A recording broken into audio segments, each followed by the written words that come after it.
Hello, my name is Jenny, and today I will present my evidence-based practice project proposal on pressure injury prevention in acute care settings. Pressure injuries remain a persistent problem in acute care. They negatively affect patient outcomes, increase cost, and reflect the quality of nursing practice. My guiding question is, in adult patients in acute care settings, does implementing a multifaceted prevention program compared to standard care reduce the incidence of hospital-acquired pressure injuries within 6 months?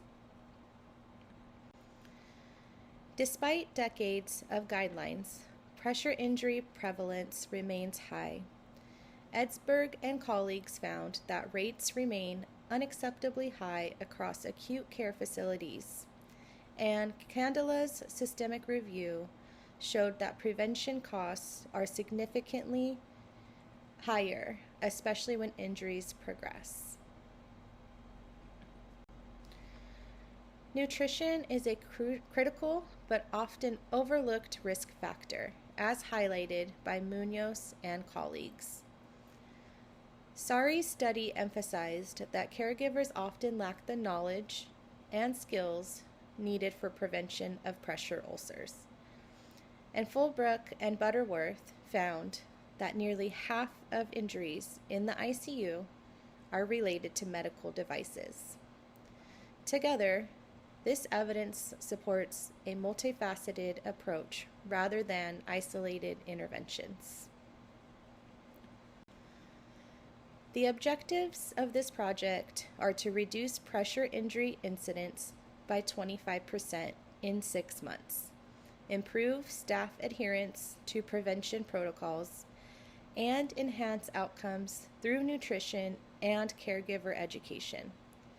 These objectives are SMART: specific, measurable, attainable, relevant, and time-bound. This is a quality improvement project using a quasi-experimental pre- and post-intervention design.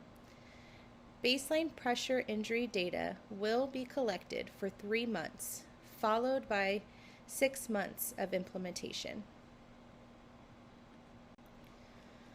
The intervention will be a bundled prevention program.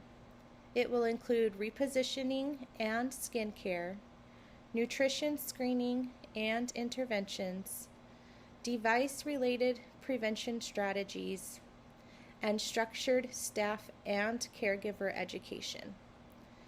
This integrated bundle aligns with current evidence-based practice guidelines.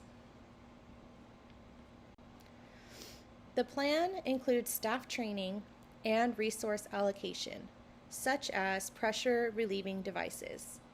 We will pilot the program in 1 unit before expanding. Stakeholders, including nurses, dietitians, and wound care specialists, will be engaged.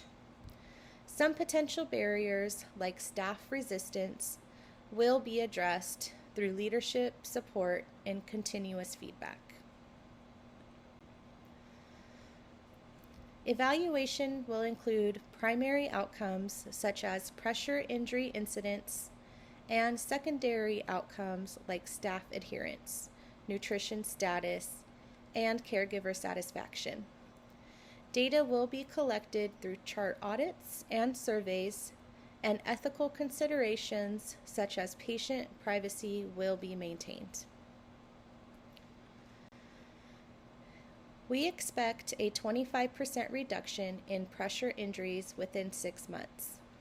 Patients should experience greater safety and comfort, and the hospital should see reduced cost and shorter stays. This project supports the growth of an evidence-based nursing culture. It fosters collaboration across disciplines and also strengthens nursing leadership in quality improvement efforts. In summary, pressure injuries remain a major challenge, but a multifaceted, evidence-based prevention program can reduce their occurrence and improve outcomes. This project highlights the essential role nurses play in leading evidence-based practice to improve patient care and healthcare delivery. Thank you for taking the time and listening to my presentation.